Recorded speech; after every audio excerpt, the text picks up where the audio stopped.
Good morning everyone. Last lecture में हम लोग बात कर रहे थे effect of temperature on equilibrium constant.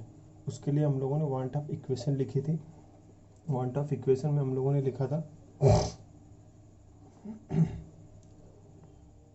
Want of equation, और इसमें हम लोगों ने लिखा था log K2 upon K1 is equal to delta H upon 2.303 R 1 upon T1 minus 1 upon T2।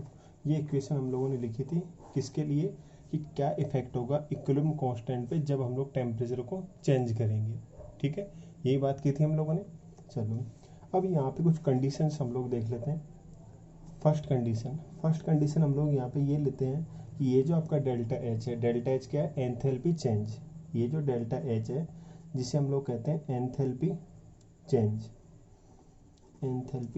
Change. ठीक है, अब एंथैल्पी चेंज डेल्टा एच की वैल्यू यदि जीरो हो, डेल्टा एच की वैल्यू कैसी हो, जीरो, तो जब जीरो से इसको मल्टीप्लाई करोगे तो सारी की सारी इक्वेशन कैसी हो जाएगी, आपकी जीरो हो जाएगी। क्लियर है। तो in that condition log K2 upon K1 is equal to zero.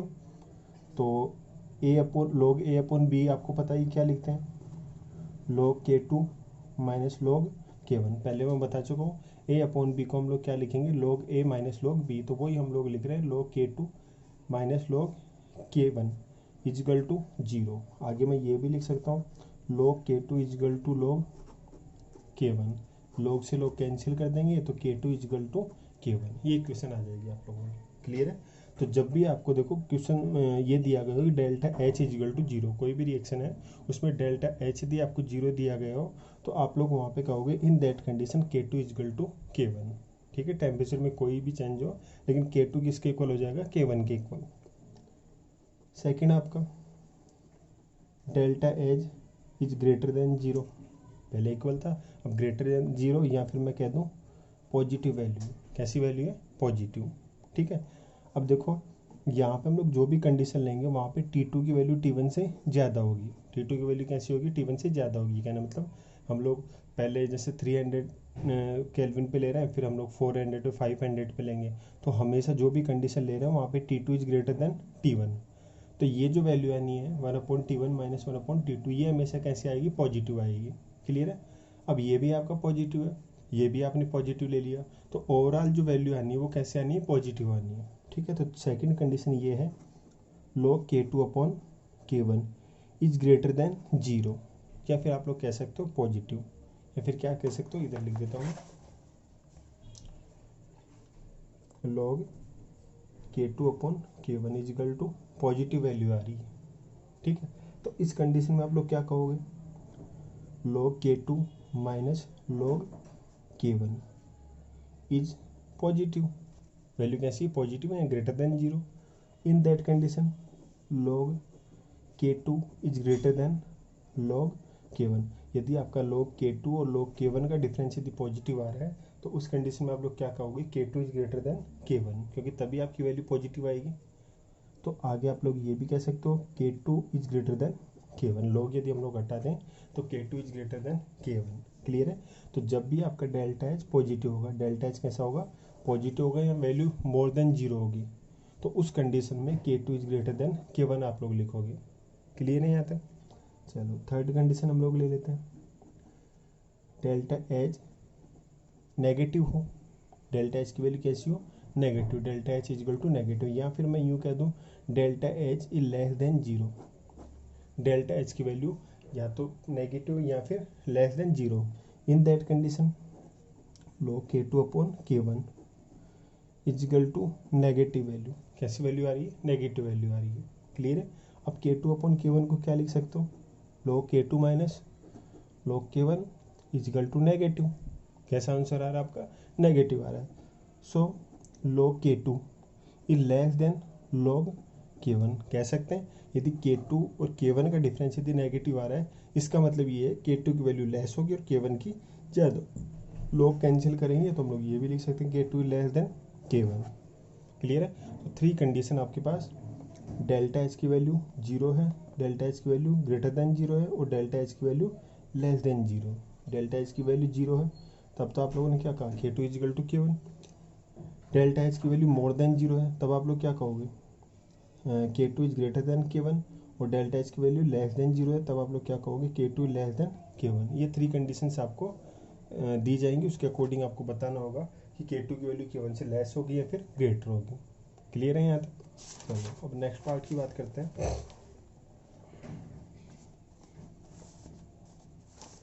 इस चैप्टर में हम लोग नेक्स्ट बात करें डिग्री ऑफ डिसोसिएशन की। इम्पोर्टेंट टॉपिक है डिग्री ऑफ डिसोसिएशन। नेक्स्ट जो आपका पार्ट है वो आपका होगा डिग्री ऑफ डिसोसिएशन। क्लियर है? डिग्री ऑफ डिसोसिएशन की हम लोग बात करेंगे। ठीक है, अब ये डिग्री ऑफ डिसोसिएशन की बात करें तो इसको हम लोग एल्फा से रिप्रेजेंट करते हैं। किससे रिप्रेजेंट करते हैं? एल्फा से। होता क्या है, ये फ्रैक्शन ऑफ मॉलिक्यूल्स होता है। क्या होता है? फ्रैक्शन ऑफ मॉलिक्यूल्स डिसोसिएट्स, कि कितने मॉलिक्यूल्स यहाँ पे डिसोसिएट्स हुए। सिंपली मैं लिख दूँ degree of dissociation is the fraction of molecules. क्या है? Fraction of molecules which dissociates. ऐसे मॉलिक्यूल्स का फ्रैक्शन है जो डिसोसिएट हो रहा है। फॉर एग्जांपल आपका कोई भी रिएक्टेंट है आर, वो किस में कन्वर्ट हो रहा है? प्रोडक्ट पी में। कोई भी रिएक्टेंट आर है, किस में कन्वर्ट हो रहा है? प्रोडक्ट पी में। अब आप लोगों ने फॉर एग्जांपल इसके 1 मोल लिए। कितने मोल लिए? 1 मोल। तो 1 मोल में से ये मान लो कि 0.2 मोल प्रोडक्ट में कन्वर्ट हो गए। तो 1 मोल में से ओनली 0.2 मोल कन्वर्ट हुए, तो प्रोडक्ट कितने बन जाएंगे? 0.2 बन जाएंगे। तो यहाँ पे जो डिग्री ऑफ डिसोसिएशन है, 1 मोल में से ओनली कितने मोल कन्वर्ट हो रहे हैं? 0.2 मोल। तो डिग्री ऑफ डिसोसिएशन निकालेंगे तो नंबर ऑफ डिसोसिएटेड मॉलिक्यूल कितने हैं? 0.2, और ओवरऑल टोटल कितने थे? 1। तो आपका डिग्री ऑफ डिसोसिएशन कितना आ जाएगा? 0.2। ठीक है, और एग्जांपल लेते हैं। आपका रिएक्टेंट कोई भी प्रोडक्ट पी में कन्वर्ट हो रहा है, 100 मोल आप लोगों ने लिए। कितने मोल लिए? 100 मोल। इसमें से ये मान लो 50 मोल प्रोडक्ट में कन्वर्ट हो गए। तो 100 मोल लिए थे, 50 मोल प्रोडक्ट में कन्वर्ट हो गए, तो प्रोडक्ट कितना बन जाएगा? 50 बन जाएगा। 100 थे, 100 में से 50 कन्वर्ट हो गए, तो 100 माइनस 50 कर दोगे, वो प्रोडक्ट भी कितना बनेगा? 50 बनेगा। ठीक है, तो टोटल एल्फा यहाँ पे आपको निकालना हो तो डिसोसिएट तो कितने हो रहे हैं? 50 मोल। टोटल कितने थे? 100। कितना आ जाएगा? 0.5। एल्फा की वैल्यू कितनी आ जाएगी? 0.5। और आप लोग लेना चाहो तो रिएक्टेंट आपका प्रोडक्ट में कन्वर्ट हो रहा है। रिएक्टेंट आपका 20 मोल। ठीक है, ये तो स्टार्टिंग में 0 हो गई, सब में स्टार्टिंग में प्रोडक्ट कितना लेते हैं? 0 लेते हैं। उसके बाद देखो 20 मोल में से फॉर एग्जांपल ये मान लो कि 10 मोल आपके प्रोडक्ट में कन्वर्ट हो गए, तो ये तो 10 बच जाएंगे, और प्रोडक्ट कितने बन जाएंगे? 10 मोल। क्लियर है? तो ये आपका 20 माइनस 10, 10 ये बच के 10 ही हो गया। तो एल्फा आपको निकालना हो तो कैसे निकालोगे? 10 मोल डिसोसिएट हो रहे हैं, टोटल कितने थे? 20। तो 10/20 1/2 कितना आ जाएगा? 0.5। एल्फा की वैल्यू कितनी आ गई? 0.5 आ गई। क्लियर है? तो इस टाइप से आपको डिग्री ऑफ डिसोसिएशन बताना होगा। तो हम लोग यहाँ पे फॉर्मूला लिख सकते हैं। हम लोग क्या करेंगे? यहाँ पे फॉर्मूला लिख लेंगे। तो एल्फा का फॉर्मूला क्या लिखेंगे? Number of dissociated molecules, number of dissociated molecules divided by total number of molecules, total number of molecules. Clear है? तो नंबर ऑफ डिसोसिएटेड मॉलिक्यूल्स को हम लोग एक्स से रिप्रेजेंट करते हैं। किससे रिप्रेजेंट करते हैं? एक्स से। और टोटल नंबर ऑफ मॉलिक्यूल्स को ए से रिप्रेजेंट करते हैं। तो alpha is equal to x by a. X क्या है? नंबर ऑफ डिसोसिएटेड मॉलिक्यूल्स, और ए क्या है? Total number of molecules. Clear है? परसेंटेज निकालनी हो, क्या निकालनी हो? परसेंटेज निकालनी है। डिग्री ऑफ डिसोसिएशन यदि परसेंटेज में आपको रिप्रेजेंट करना है तो क्या करोगे? ये जो आपका एक्स बाई ए है, इसे 100 से मल्टीप्लाई कर दोगे तो आपकी परसेंटेज आ जाएगी। क्लियर है यहाँ तक? तो देखो ये आप लोग परसेंटेज निकाल लेते हैं। अब इस सिंपल सा एग्जांपल ले लेते हैं कि आपका PCl5 है। ठीक है, ये डिसोसिएट हो रहा है PCl3 में और Cl2 में। किस में डिसोसिएट हो रहा है? PCl3 में और Cl2 में। ठीक है, अब देखो जैसे आप लोगों ने इसके 2 मोल लिए थे। कितने मोल लिए थे? 2 मोल।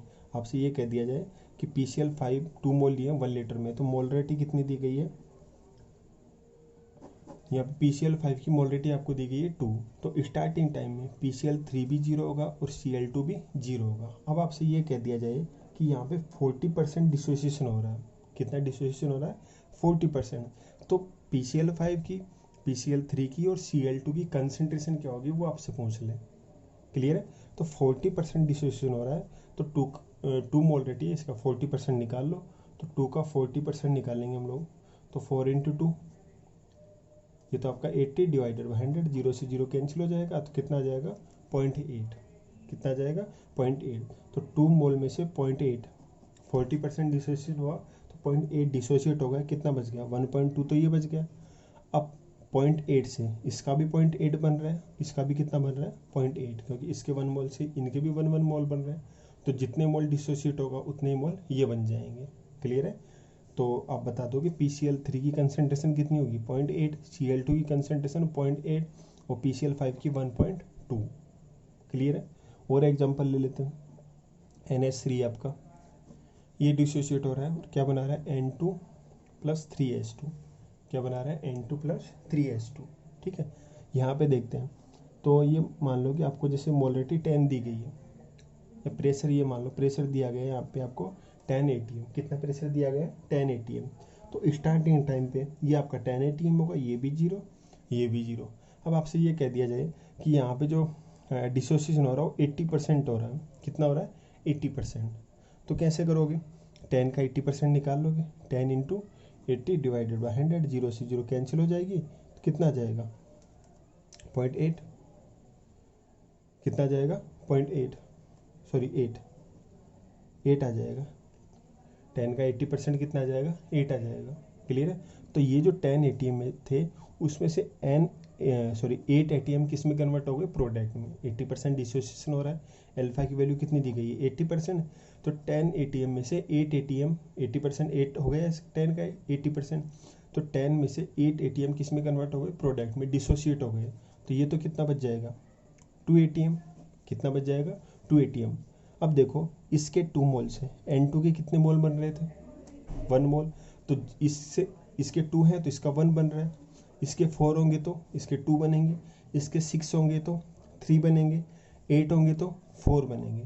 तो ये तो आपका 4 ATM बन जाएगा, कितना बन जाएगा 4 ATM। क्लियर है? दूसरा, इसके 2 मोल से इसके कितने मोल बन रहे हैं 3 मोल, इसके 2 मोल से कितने मोल बन रहे हैं 3 मोल। क्लियर है?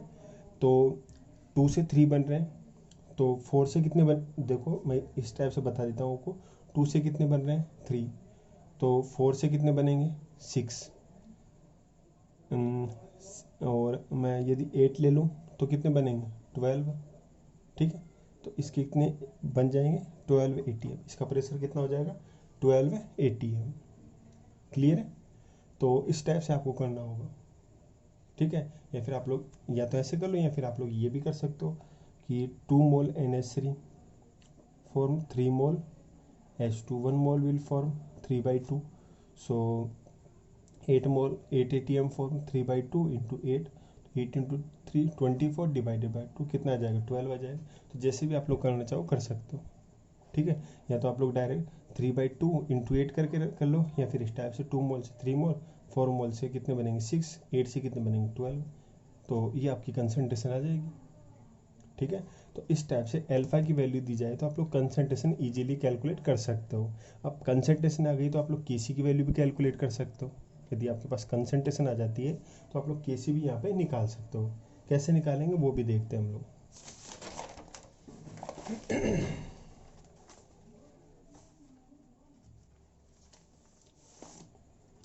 तो जैसे कोई एग्जांपल ले लेते हैं, 2 मोल HI आपका ये कन्वर्ट हो रहा है H2 और I2 में।